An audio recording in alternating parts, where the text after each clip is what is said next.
Hello friends, હું છું તૃપ્તિ. Food સેવા ચેનલ પર આપ સૌનું દિલથી સ્વાગત છે. ઉનાળામાં સ્કિન પ્રોબ્લેમ્સ થતા હોય છે. તડકામાં જાઓ છો તો સ્કિન તમારી બ્લેક પણ થઈ જાય છે, નિસ્તેજ થઈ જાય છે. હવે આ સ્કિન પ્રોબ્લેમ્સ દૂર કરવા માટેનો ઘરેલું ઉપાય જોઈએ.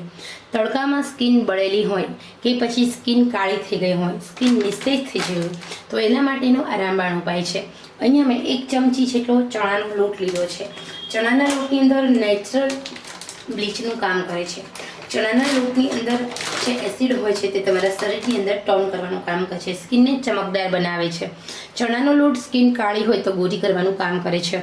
હવે આપણે લેવાનો છે 1 ચમચી ચોખાનો લોટ. આ ચોખાનો લોટ તમારી સ્કિનને વ્હાઇટનેસ આપે છે. ચોખાનો લોટ તમારી સ્કિનને બ્રાઇટનેસ આપે છે. ચોખાનો અને ચણાનો લોટ બંને લઈ સારી રીતે મિક્સ કરી દેવાનું છે. અને હવે આપણે એમાં એડ કરીશું થોડું અમથું દહીં.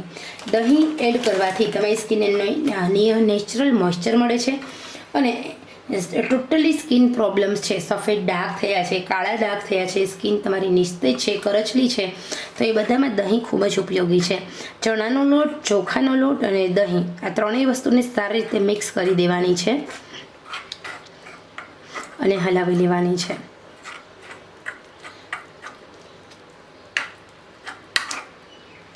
હવે આમાં એક બીજી વસ્તુ એડ કરીશું જે નેચરલ સિરમનું કામ કરે છે. તમારી સ્કિન હોય એને તમારે એકદમ ચમકદાર બનાવવી હોય તો આ ઉપાયથી બીજો કોઈ ઉપાય નથી. હવે આપણે એમાં એડ કરશું માત્ર ને માત્ર 2 ટીપા જેટલું મધ.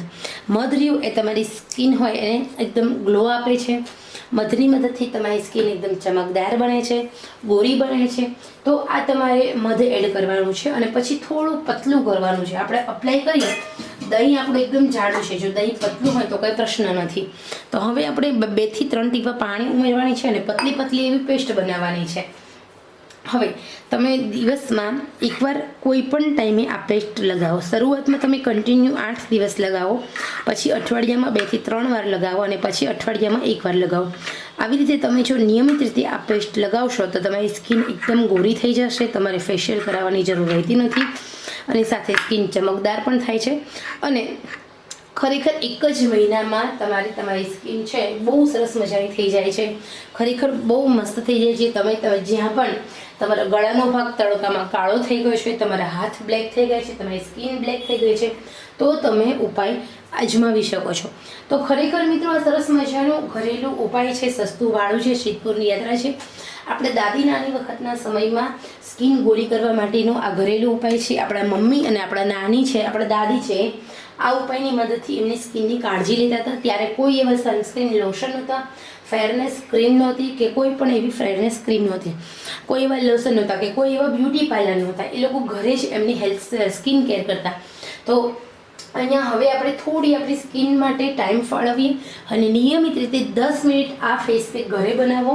ચણાનો લોટ અને ચોખાના લોટનું અને દહીંનું આ ફેસ પેક તો ઘરે બનાવો ને માત્ર 10 મિનિટ ચહેરા પર રાખો ને પછી હળવા હાથે થોડું આમ સ્ક્રબ કરી અને તમે ફેસ વોશ કરો. ઠંડા પાણી, ગરમ પાણીએ, લળના પાણીએ, ગોળના પાણીએ, તો કોઈ પણ પાણીએ તમે ફેસ વોશ કરી શકો છો. તો બસ તમે એક જ વખત કરશો ને એટલે તમારું ફેશિયલ કર્યું હોય ને એવું ચમકદાર સ્કિન થઈ જશે. બીજું કે રાત્રે સૂતા પહેલાં નિયમિત રીતે તમે તમારી સ્કિન પર કોકોનટ ઓઇલ છે, જો એકદમ ઓરિજિનલ વર્જિન કોકોનટ ઓઇલ છે, આના વડે ફેસથી મસાજ કરો. કોકોનટ ઓઇલની અંદર પુષ્કળ પ્રમાણમાં એન્ટીઓક્સિડન્ટ હોય છે. રાત્રે સૂતા પહેલાં નાળિયેર તેલથી સ્કિન પર મસાજ કરીને સૂવાથી તમારી સ્કિન પર કરચલી રહેતી નથી, સ્કિન એકદમ ટાઈટ બને છે. અને સાથે દિવસે તમે જો તડકામાંથી સડનલી ઘરે આવો છો તો તમે મુલતાની માટીનું ફેસ પેક લગાવો. તમારી જે આ મુલતાની માટી છે, આ માટીને તમે પાણી અથવા ગુલાબજળમાં તમે મિક્સ કરી અને લગાવી શકો છો ફેસ પેક.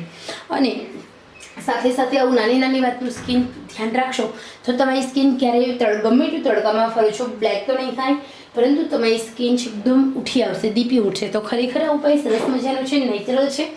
એમાં પણ તમારી સ્કિનને ચમકદાર અને ગોરી કરવા માટેનો આ ઉપાય બહુ સરસ મજાનો છે ચણાના લોટનો. તો ખરેખર મિત્રો આ સરસ મજાનો ફેસ પેક માત્ર તમારા માટે છે.